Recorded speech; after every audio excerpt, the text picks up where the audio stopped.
प्यारे सत्संग जी, प्यार से कहिए सतगुरु सतनाम सत साहिब जी, सतगुरु सतनाम सत साहिब जी, सतगुरु सतनाम सत साहिब जी। बोल सतगुरुदेव महाराज की जय, सतगुरुदेव महाराज की जय, सतगुरुदेव महाराज की जय।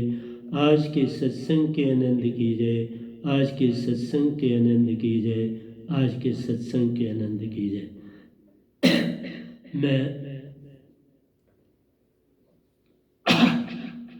मैं सभी ब्रह्मांड के अंशों को, निजधाम के परम अंशों को, निजधाम के सतपुरुष के चरणों में मेरा कोटि कोटि प्रणाम है। वही बोलनहार हैं, ये गदाबाई तो निमित्त बिन माइक का करता काम है। जो कुछ देते आपको जगाने के लिए, उसको निअक्षर को अक्षर में बदलना ही इस व्यायाम का काम है। और आज प्यारी सत्संग जी 17/7/2021 है और मैं आपके समक्ष चंद दोहे रखने जा रहा हूँ। एंड में आप खुद ही विचार कर लेना ये किसके ऊपर है, तो मैं भी जब आपको भेजूंगा तो देख लूँगा इसका सबका जिस्ट क्या है, तो उसी की बात कर लूँगा। लेकिन मेन बात मेरा यही है कि मेरा जो भी कुछ है वो श्रुति पर है। मैं सब कुछ श्रुति की बात करता हूँ, मन माया से आपको बाहर निकालने की चेष्टा कर रहा हूँ। गुरु लोगों से आपको पार करने के लिए, श्रुति की धारा में ले जाने के लिए मेरी ड्यूटी लगी है और वो ड्यूटी मैं दे रहा हूँ। तो आज हम जो चलेंगे, मैंने नए दोहे जो लिखे हैं वही पहले ले रहा हूँ। 133 दोया है हमारा, वहाँ से मैं आगे चलता हुआ आपके साथ और भी बातें करूँगा। दृढ़ निश्चय से हर काम प्यारो, प्रतीक्षा का पालन, प्रतिज्ञा का पालन सुरती धारण। प्रतिज्ञा करनी पड़ती है साहिब जी। सिद्धांतों के साथ समझौता नहीं है। दृढ़ निश्चय से हर काम प्यारो, जब भी कोई काम करो उसको दृढ़ निश्चय से करो, उसमें पूरी सुरती डाल के काम करो। और जल्दी से परिणाम का मत सोचो, परिणाम का वेट करो, आप उसका इंतजार करो, प्रतीक्षा करो उसकी, और काम अपना करते रहो। कभी हार होगी, कभी जीत होगी, घबराना नहीं है, चलते जाना ही है आपका काम। बस इसी को कहते शुद्ध भक्ति का नाम। साहिब जी सिद्धांतों के साथ समझौता नहीं दे, ये बहुत बड़ी बात है। ये चीज़ मैंने अपने सतगुरु से भी सीखी कि बाबा अपने सिद्धांतों के ऊपर कभी समझौता नहीं करना। जैसे ये 5 जो है, काम क्रोध लोभ मोह अहंकार, इन के विषय में कोई भी गलती करे तो उसका आपने ध्यान रखना, पूरी तरह से सचेत रहना है, ऐसी गलती ना हो पाए। अगर कोई करे और आप उसके बास हो तो उसे भी सचेत करो कि बाबा ऐसी गलती मैं माफ़ नहीं करूँगा, क्योंकि ये मेरे असूल के विरोध में। तो ऐसी बहुत सी आपके जीवन में घटनाएं आएंगी और आप उसको निभाओ। जैसे मैं एक बात आप सुनाता हूँ। मेरा जैसे आज ये विचार आया कि मैं अपनी पूरी जीवनी के ऊपर भी लिखूं, तो देखता हूँ समय मिलेगा तो लिखूंगा, क्योंकि उस जीवनी में बड़ी सुंदर बातें हैं जो कभी उस समय मुझे उत्तर नहीं मिले थे और उनके आज उत्तर मुझे मिल रहे, क्योंकि उस समय मेरी इतनी सोच नहीं थी। आज चूँकि मैं एक संत तत्व की धारा में आया, पूरे ब्रह्मांड को देख रहा हूँ। जैसे मैं बताता हूँ कि हमारे यहाँ वहाँ हॉस्टल में, चिल्ड्रन होम में, यतीम खाने में 10 बजे बिजली बंद कर दी जाती थी और सुबह आप उठते हो तो कोई परेशानी नहीं, 4 बजे के बाद आप उठ सकते थे पढ़ने के लिए। उन दिनों में मेरा थोड़ा अभ्यास रात को बैठने का ज़्यादा था, तो 10 बजे बिजली ऑफ हो जाती थी, करनी ही पड़ती थी, अपने आप ऑफ कर देना, क्योंकि वहाँ पर हर इंचार्ज था, वहाँ एक प्राइम मिनिस्टर होता था, बाकायदा प्राइम मिनिस्टर का काम होता था, होम मिनिस्टर भी था। प्राइम मिनिस्टर का काम था कि सारी लाइटों को चेक करना, लेकिन जो छोटे बच्चों का रूम होता था, छोटे बच्चे भी जो थे, जैसे 6 साल के बच्चे, 5 साल के बच्चे, तो उनके यहाँ जो थी उनकी इंचार्ज भी साथ वाले रूम में होती थी, और उससे आगे वाले रूम में बच्चे होते थे, पीछे वाले रूम में इंचार्ज लेडी होती थी। तो वहाँ बिजली रात को जलती रहती थी, और मैं कई बार जब मुझे ज़्यादा काम करना पड़ता था, मैं उन बच्चों के कमरे में जाके कोने में बैठ के तो पढ़ता था। हमारा एग्ज़ाम आया, उस समय मैं 8th में पढ़ता था, तो नेक्स्ट डे एग्ज़ाम था और मैं काफ़ी लेट अपनी ड्यूटी से फ्री हुआ। बर्तन मांजने का काम होता, बड़े बड़े पतीले होते थे, तो बड़ा पतीला मांजने में एक दो तो उसको पास कराना पड़ता था, मांज के जो किचन मंत्री होता था वो पास करता था। उसको पता नहीं क्या बात थी कि मैं साफ करके ले गया पूरा, तो उसने कहा नहीं अभी नहीं साफ हुआ। ये नहीं कहा कहाँ गंदगी है, अभी नहीं। तो मैंने फिर और 15 मिनट लगाए, फिर गया, उसने कहा तो फटाफट मत आ जा, अभी करो साफ। मैं फिर 15 मिनट और लगाया, आधा घंटा लगाया, फिर लाया, फिर उसने देखा भी नहीं, कहा रख। अब 9 सवा 9 बजे, कल पेपर है मेरा, और मैं कमरे में पहुंचा, 9:15 हो गए। अब किताबें सेट की, 9:30 हो गए, आधा घंटा था। अब आधा घंटा में क्या पढ़ लेता। फिर मैंने क्या की, साथ ही दूसरी बिल्डिंग थी, वहाँ बच्चों का कमरा था, वहाँ मेरा छोटा भाई भी होता था उसी कमरे में, क्योंकि वो छोटा था, 6 साल का ही था। तो मैं वहाँ चला गया पढ़ने के लिए। तो वहाँ जो प्राइम मिनिस्टर था वो भी जो बना था, बड़ा अच्छा लंबा चौड़ा सरदार जी थे, सरजीत सिंह उनका नाम था। तो वो आए, कोई बात नहीं करी, और उन्होंने बल्ब उतार के तो ले गए, बल्ब उतार के ले गए, तो मैंने भी कोई बात नहीं की। लेकिन आज मुझे उत्तर मिला, क्योंकि बच्चों के कमरों से बिना सुपरिंटेंडेंट के कोई बल्ब नहीं उतार सकता, या उतार ही नहीं सकता सुपरिंटेंडेंट की परमिशन के बिना। उस समय तो मेरे कुछ सोच में नहीं आया। तो फिर मैं लॉन में, वहाँ उसकी धीमी रोशनी थी, वहाँ बल्ब था बाहर, तो मैं उसके खंभे के नीचे बैठ के, जो बड़ी धीमी रोशनी थी, मैंने उसमें थोड़ी स्टडी करी। तो मेरा आपसे, मैं चीज़ें आपको बड़े जीवन की एक्सपीरियंस आपको सिखाता हूँ। और आज मुझे पता चला कि अभी, क्योंकि हम बात नहीं पूछते थे, वहाँ कोई ऐसा प्रिंसिपल नहीं था कि हम कभी इंक्वायरी। अभी वो मेरा क्लास फेलो था, मेरी ही क्लास में पढ़ता था, लेकिन वो पढ़ाई में बहुत पीछे था। अब 1-2 का ही कंपटीशन होता था, हम 3 थे, जो कंपटीशन था तो करनी पड़ती थी मेहनत। तो मैंने खंबे में पढ़ा, तो कोई परेशानी नहीं, मैं अपना जो मुझे लक्ष्य पूरा करना था वो मेरा हो गया। तो मैं क्यों ये आपको कुछ बातें सुनाता हूँ कि कभी भी ये चीज़ें जो घटती हैं आपके साथ, ये एक पिक्चर बनाती हैं, और उससे आप बहुत कुछ सीखते हो, लेकिन उनमें ज़्यादा उलझना नहीं होता। सिर्फ मैं उत्तर जो मुझे तब तक नहीं पता था, अब पता लगा कि वो कभी खुद नहीं बल्ब उतार सकता था। मेरा सुपरिंटेंडेंट, वो पता नहीं क्या बात थी, मुझे आज भी समझ नहीं आई, वो और उसकी बीवी मेरे विरोध में रहते थे। और आज मुझे उसकी भी समझ आई कि मैं बहुत एक्टिव, बड़ा स्मार्ट, हर ढंग से बहुत ही, भगवान ने मुझे सुंदरता भी दी थी, ऐसी बात नहीं थी, एक्टिव भी था, इंटेलिजेंट भी था, गेमों में भी आगे था, सब काम में आगे था, किसी काम में मैं पीछे नहीं था।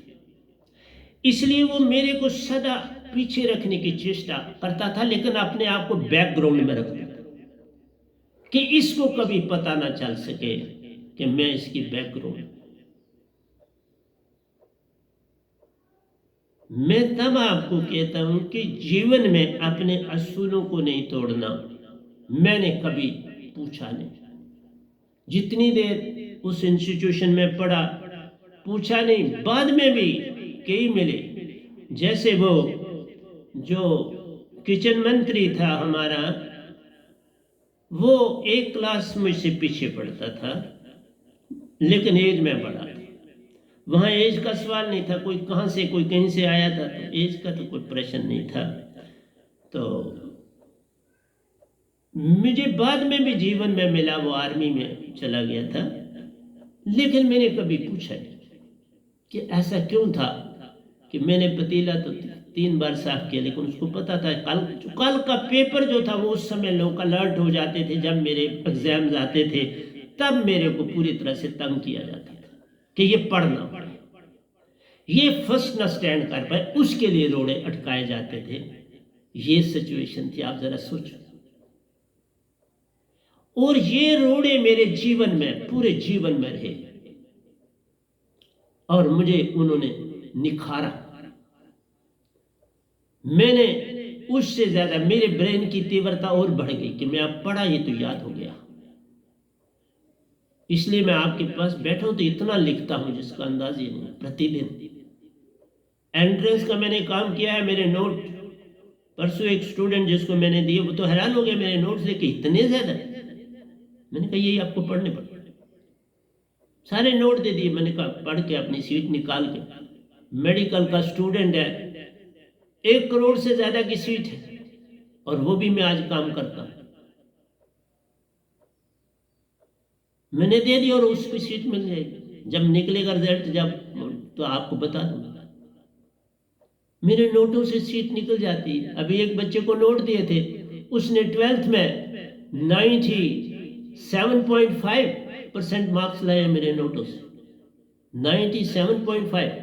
और उसका कहना है कि मेरे 3 पेपरों से एवरेज जो बनती है वो 98 बनती है, और उन्होंने 97.5 बनाई। इसलिए प्यारी सत्संग जी, मेरा हर काम बड़ा सलीके से, बड़े सही ढंग से, मेरे जो नोट मैं बनाता हूँ उसके पर कोई नोट होता ही नहीं किसी के पास, न पढ़ाने वालों के पास है, ना किताबों में। मैं इतनी मेहनत करने के बाद एक नोट तैयार कर दिया, और वही मैं धार्मिक काम में भी काम करता हूँ। धार्मिक काम में मैं ऐसे दोए लिख रहा हूं जिसका अंदाज है।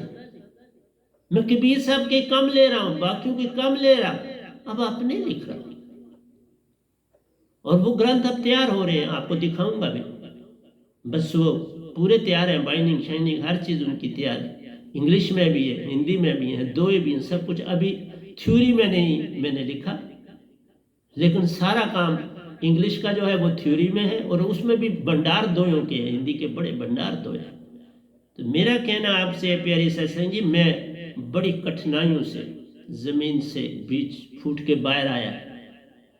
एक चीज और आती है, किसी का कल सुरती से मुझे सवाल आया कि आपसे बड़ा कौन है। सवाल आया, क्योंकि किसी के बनने से वो बड़ा नहीं होता। बड़ा तो वही होगा जिसको मेरा सतपुरुष बनाया।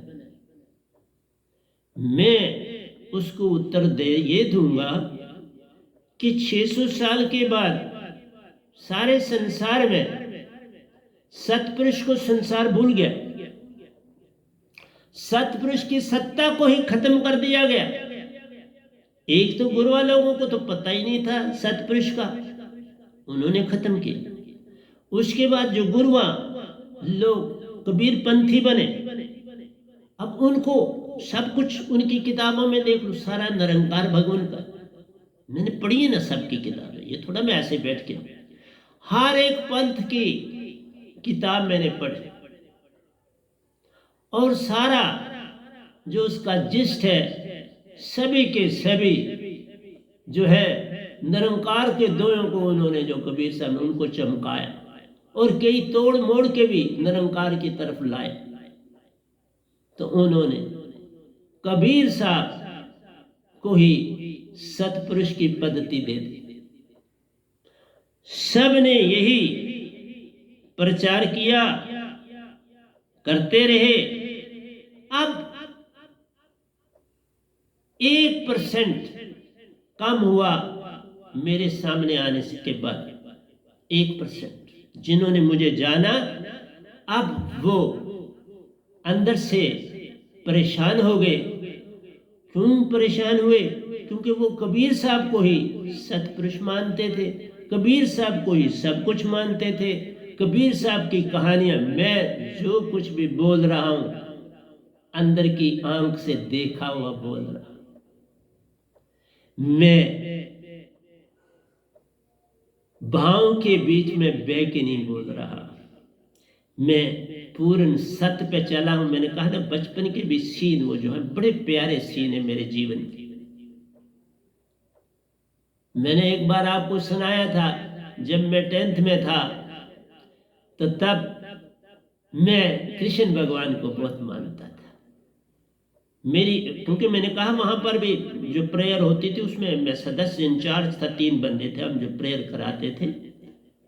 तो और प्रेयर हमारी एवरीडे होती थी विदाउट फेल, उसमें पहुंचना ही पहुंचना पड़ता था। तो मैंने कहा, मैं नहा के कपड़े धोए हुए मेरे पास थे, अब पेपर शुरू होने वाले थे 10th के, और मेरे साथ 10th में भी मेरे साथ बड़ा प्यारी सत्संग जी, क्या बताऊं। पढ़ाई में मुझे इतनी अड़चनें बनी कि मैं आपको सुना नहीं सकता। तभी कहा कि शायद मौका मिला तो लिखूंगा, नहीं तो फिर रह जाएगा, कोई बात नहीं।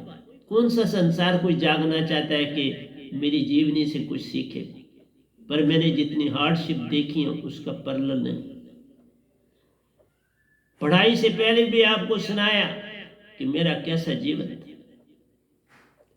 और पढ़ाई करते समय भी मैंने बड़ी मुश्किलातें देखी। जगह जगह पर मेरे लिए रोड़े थे।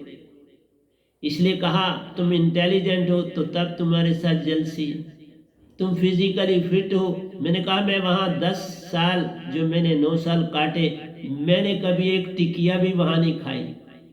मुझे पता ही नहीं होता था बीमारी कोई चीज़ है। लेकिन वहाँ पर भी एक बार सुपरिटेंडेंट ने काम कर दिया। वहाँ फ्लू चला हुआ था सारे श्रीनगर में, तो उसमें हमारे जो स्टूडेंट थे वो भी लथपथ हो रहे थे, लेकिन मैं ठीक ठाक, अपना बिल्कुल ठीक था। सुपरिटेंडेंट अपने से निकले तो मैं लान में खड़ा था, तो उनको देख के खड़ा ही हो गया। जा रहा था तो रुक गया, क्योंकि वो उस तरफ आ रहे, मेरी तरफ आ रहे, तो मैं रुक गया। फिर जब बिल्कुल समझो निजदारी का, मैं उनके पास की तरफ चला, उनकी तरफ चला, नमस्कार की, हाथ जोड़ के बड़ी सुंदरता से, जैसा हमारा वहां से असूल था। तो उन्होंने मुझे कहा आप यहाँ क्या कर रहे हो? मैंने कहा मुझे कपड़े धोने थे, तो मैं चाहता हूँ, मैं सोच रहा था मैं कपड़े धोआऊं या शाम को धोऊं, तो इसलिए 2 मिनट खड़ा हुआ कि उस पर विचार कर लूं कि कमरा तो सामने ही है मेरा, किसी आया कपड़े धो लूं या पढ़ लूं। उन्होंने कहा तुम फटाफट जहां पेशेंट हैं वहां दिन को 3 बार पोछे लगाने, तुम स्कूल भी नहीं जाओगे और ये तुम्हारी ड्यूटी। ठीक है सर, हुक्म का तो मन है। मैंने वहां सुबह भी 2 बजे और रात को 8 बजे 3 बार पोछे लगाने शुरू कर दिए। लेकिन मैंने कोई इन्फेक्शन की केयर नहीं की। अब वहां और कोई तो जाता नहीं था, या तो डॉक्टर आता था या पेशेंट थे, कुछ 7-8 पेशेंट थे बकायदा उस बड़े रूम में, और मुझे ये भी नहीं पता थी इनको क्या बीमारी। वो फ्लू था, खांसते भी थे, बुखार भी था, सर दर्द भी था, और कईयों को मोशंस भी थी। मैंने जब 3 दिन सेवा की तो चौथे दिन में बुखार हो गया, वही जो उनको था वो हो गया। और मेरे को किसी ने बात भी नहीं पूछी, सच बोलते। फिर कोई बात सफाई करने के लिए भी नहीं आया। उस रूम में किसी ने कोई पोछा नहीं लगाया मेरे बाद, ना किसी की ड्यूटी लगी। और 2 दिन के बाद मैं ठीक हो गया। इसलिए प्यारी सत्संग जी, मैं आपको क्या बताऊं, मैंने कितनी अड़चने देखी हैं इस जीवन। और ये अड़चने नहीं थी, आज मुझे पता लगता है ये मेरे अमतान सतपुरुष ले रहे थे। उन्होंने निरंकार की ड्यूटी रखी थी कि इसको अच्छी तरह से ट्रेन करो, अच्छी तरह से मुझे ट्रेन करने के लिए सब कुछ हो रहा था। और आज मैं आपके अगर सामने बैठा हूं तो ट्रेन होके ही बैठा हूं ना। तभी तो ड्यूटी थी, और सबसे बड़ी ड्यूटी इसलिए थी कोई इस काबल 600 साल में सतपुरुष को नहीं मिला जिसको वो दर्शन देते और अपना शब्द देते। इसलिए जो शब्द फैलता रहा उसमें कहीं सतपुरुष का नाम ही नहीं था। मैं तो इतना भी जानता हूं, जो मैं शब्द देता हूं उनमें दोनों शब्द है, दोनों में सतपुरुष का नाम। आज तक किसी भी ब्रह्मांड के गुरु या सतगुरु के पास सतपुरुष के शब्द में सतपुरुष का नाम नहीं, सिवाय इस गधे बाई के शब्द।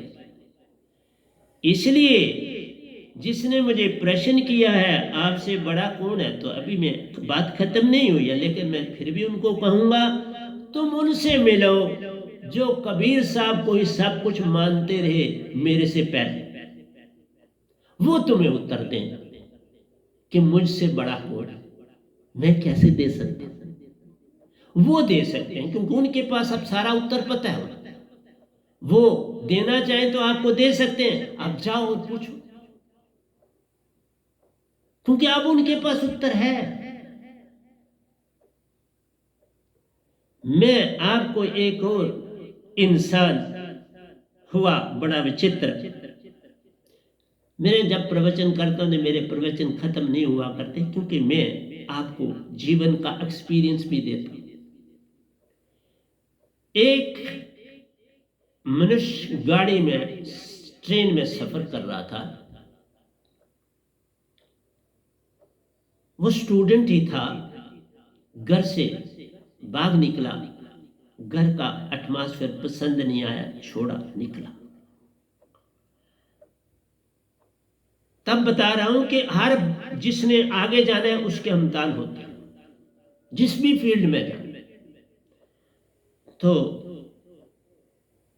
रेलवे में टिकट तो चेक करने आते हैं। वो बच्चा जो था बाथरूम में चला गया, अंदर से बाथरूम को बंद कर दिया। उसने ये सोचा कि टीटी बाकी सीटों को देख के चला जाएगा तो फिर मैं बाहर निकल आऊंगा।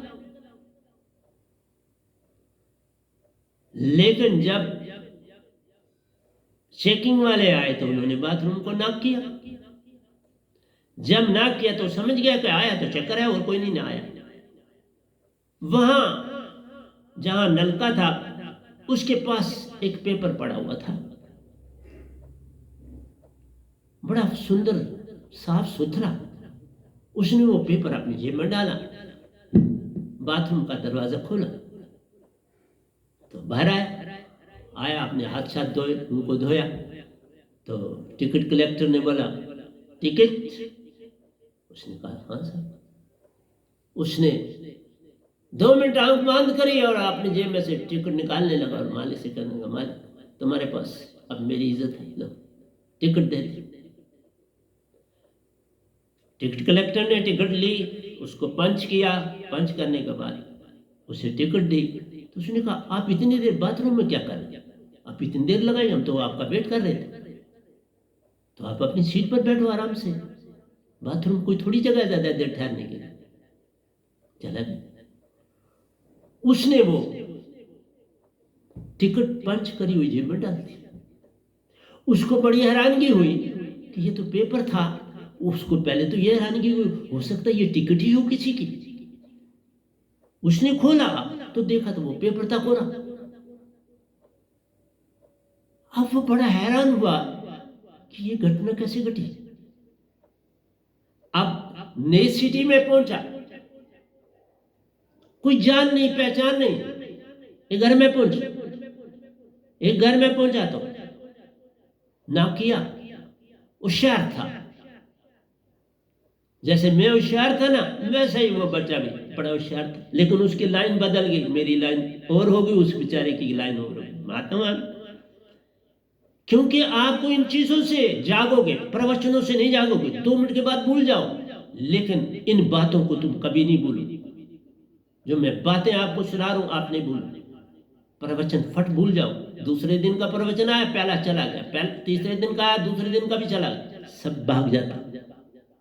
लेकिन ये बातें नहीं भागती। इसी से बनता है इंसान, मैं इन्हीं से बना।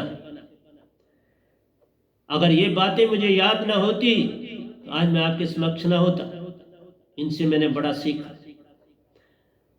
नाक किया, नाक से एक बहुत यूनिफॉर्म पहने हुआ बाहर आया, बड़ा सजा धजा हुआ। उसने कहा क्या बात है। इसने भी आगे से सलूट मारा उसको, बड़ा खुश हुआ, उसकी पीठ थपथपाई। कहा क्या काम। बोला मुझे काम चाहिए, कोई भी काम मुझे मिल जाए मैं करूंगा। उन्होंने कहा झाड़ू पोछा कर लोगे। उसने कहा साहब झाड़ू पोछा फर्स्ट क्लास करो, लेकिन एक ही बात है, मेरे पास रहने का भी ठिकाना नहीं। अगर रहने का ठिकाना भी हो जाए, झाड़ू पोछा भी करूंगा, मुफ्त में ही करूंगा। कुछ चिंता की बात है, थोड़ा सा खाना खिला, चाय पिला दे, पानी पीने के लिए दे देना, बात हो जाएगी। बाथरूम होना चाहिए, बात खत्म। वो बड़ा खुश हुआ। जो वो था वो बॉडी गार्ड था वहां के बॉस का, वो बड़ा रिच आदमी था, उसका ये बॉडी गार्ड था। अब वो तैयार था ऑफिस में जाने के लिए। वो फटाफट गया और अपने साहब को बोला, साहब जी हम तो चल रहे हैं ऑफिस की ओर, लेकिन एक बड़ा अच्छा लड़का है और वो काम चाहता है, पैसा भी कोई मांगना नहीं चाहता है, कहता है मुझे बस नौकर रख लो। तो हमारे पास तो नौकर इस समय चला गया हुआ है, वो छुट्टी पर गया, आया नहीं अभी तक, 2 महीने हो गए उसको, तो वो काम तो मुझे ही करना पड़ता है ज्यादा था। तो साहब जी इसको रख लो। उसने कहा फौरन रख लो। काम मिल गया। मैं आपको बता रहा हूं काम मिला, लेकिन वो यही नहीं रुका। जब बाजार में जाने लगा, एक लेडी चल रही थी, सब्जी वगैरह खरीदी उसने, तो कुछ पैसे उसने अपनी जेब में डाले।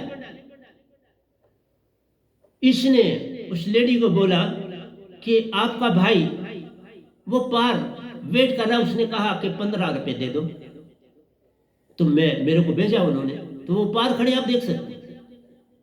उसने कहा नहीं कोई बात नहीं, ठीक है, मेरा भाई होगा, आया होगा बाजार। उसने 15 रुपए निकाल ले तो उसको दे दी। इसने कहा ये भी कमाल हो गई, 15 रुपए मिल गए मुझे। अब बाजार में गया, कुछ खरीदना तो खरीद। उसके अंदर एक चीज डेवलप होगी कि मैं टिकट से भी बचा, 15 रुपए भी मिल गए, नौकरी भी मिल गई। उसने कहा कोई बात है मुझ में, जिसके लिए मुझे आगे चेष्टा करनी चाहिए। उसने कहा यही नहीं रुकता, अब मैं बैंक में जाता। उसने एक कोरा पत्र लिया। अब उसने क्या काम करा, 15 रुपए उसके पास थे, उसने एक कॉपी, कोरी कॉपी खरीद ली। कोरी कॉपी खरीद के अपने उस मकान में आया जहां उसको याद रखने के मैं यहां ठहरने का मुझे कमरा मिल गया, सब कुछ मिल गया। कॉपी रखी, अंदर एक पेज फाड़ा और फाड़ के क्लोज किया और अपनी जेब में डाल दिया। चला, बोला बैंक का पता, ऑटो वाले को पूछा बाबा, उसने कहा रक्षे पे जाओ, ये पास ही है। उसने रक्षे वाले को कहा, अपने तो 15 रुपए उसके लिए उस समय बड़े थे, बड़ी पुरानी बात है, आज की बात नहीं। ये स्टालिन रशिया की बात है, उस समय की बात है। 15 रुपए उस समय के वक़्त के आप खुद सोच लो कितने होते हैं। वो लेडी भी जिसने दे दी बड़ी रिच होगी, उसने देखा इतना कुछ खरीद रही है पर इसने पैसे डाले, उसको पता लग गया तो 15 आराम से दे दिया। बैंक में पहुंचा, कोई कागज पत्रा कुछ नहीं, बैंक सीधा कैशियर के पास चला, उसको पे दिया, बोला $100। कागज पर अपने आप लिखा गया $100, सिग्नेचर हो गई, अकाउंट नंबर लिखा गया, दिया। उसने चेक किया, सारा कुछ किया, $100 निकाल के दे दिया। अब इस बच्चे में बहुत ज्यादा कॉन्फिडेंस बिल्ड हो, लेकिन शाम को जब हिसाब करने लगा तो देखा वो कोरा कागज, वो चेक नहीं था, कुछ भी नहीं था उस पर लिखा हुआ। पर जब उन्होंने देखा, उन्हें चेक नजर आया, नंबर भी मिला, सब कुछ मिला और पैसे दे दिए। अब ये खबर ऊपर तक गई, $100 चला गया बैंक से। तलाश हुई उस लड़के की, तलाश करते, सीआईडी बड़ी तेज होती है, पकड़ा गया और वहां सजाएं बड़ी सख्त थी, पता है कम्युनिज्म। वो सीधा ही उसको स्टालिन के पास पेश किया, उसकी वो दूसरी चीज भी पता चली, 15 रुपए वाली भी पता चली, अब टिकट वाली भी पता चली, सब बातें उससे बुलवाई गई। उसने कहा टिकट भी मैं ऐसे आया, मैं घर से निकला, टिकट दी तो उसको टिकट नहीं, उसको टिकट नजर आया। मैंने टिकट कहा, टिकट जो अंदर से मैंने बोला वो हो गया। मैंने बैंक में जाके बोला $100 निकालने, काम कर दो, सब कुछ लिख दो, किसके अकाउंट में है वो लिख दो, दे दिए। बस इतना बोला, काम। मैं ये किसी की बात नहीं कर रहा हूं, मेरी प्यारी संगत, ये मैं अपनी ही बात कर रहा हूं। मैं जो कहता हूं हो जाता, जो संसार में कहता हूं होता है। मैं उस मसीह की बात ही नहीं कर रहा जिसको स्टालिन के पास पेश किया गया। तो उसकी एक और बात सुना लेता हूं, तो फिर मैं आगे बात करूं। स्टालिन ने कहा मेरा जहाज समुद्र में दूसरे देश में जा रहा है, उस जहाज में मैंने एक सोने की पेटी रखी, वो दूसरे देश पहुंचानी है। मैं तुम्हें 10 दिन का टाइम देता हूं, तुम वो पेटी चोरी करके ले और मेरे पास पेश करो। उसने कहा ठीक है। वो दूसरे जहाज पर पता किया कौन सा जहाज इससे ज्यादा स्पीड में, दूसरे से उससे ज्यादा स्पीड में चल के उसने आगे जाना है और वो स्लो स्पीड चलने वाला। उसने पहले उस जहाज का पता लगाया, उसकी टिकट जो थी उसको दी गई, दे दी, क्योंकि उसके सीआईडी उसके आगे पीछे, दे दी गई। वो उस जहाज में चढ़ा, जब उस जहाज के पास पहुंचा तो इस जहाज वाले को, किसी को बोला मेरे पास उस जहाज की तरफ ले चलो। वो ले उस जहाज में चढ़ गया, चढ़ा जहाज में, किश्ती वाले को बोलो तू साथ साथ किश्ती चला। अंदर गया और अंदर जाके जो कैप्टन था उसको सल्यूट मारा और सल्यूट मार के कहा मैं फलाने जहाज से आया हूं, स्टालिन ने हुक्म दिया है कि ये पेटी वापस करनी है, किश्ती भी मेरे साथ है और ये प्रमाण पत्र इस स्टालिन का लिखा। उसने पढ़ा, कैप्टन ने, वो जानता था स्टालिन के सिग्नेचर, कई लेटर पहले देखा, सब कुछ ठीक है। उसमें लिखा था कि ये सोने की पेटी the bearer should be given, फौरन दी गई पेटी। जो किश्ती वाला था उसको भी बुलाया उन्होंने, सारा किश्ती पर लादा, किनारे की तरफ पहुंचा। किनारे से आगे उसी किश्ती वाले को बोला, किसी टैक्सी वाले को बोला, टैक्सी आ। अब टैक्सी वाले को बोला सीधा पैलेस चलना, कहा स्टालिन के महल में जाए। टैक्सी वाला फौरन पहुंचा, गेट पे पहरेदारों को कहा कि ये स्टालिन जी के पास ले चलो पेटी। पेटी पहुंची, उसने ये पेटी उसी दिन शाम को पहुंचा दी, उसको 10 दिन मिले थे। पेटी पहुंच गई। स्टालिन बड़ा परेशान हुआ, लेकिन खुश भी हुआ कि ये आदमी बड़े काम का है, इस आदमी से बड़े काम लिए जा सकते हैं। अभी मैं बाकी काम नहीं आपको बोलूंगा, फिर जब नेक्स्ट सत्संग करूंगा तो बोलूंगा, लेकिन एक बात बताने जा रहा हूं। आप जो हमारा ब्रेन है,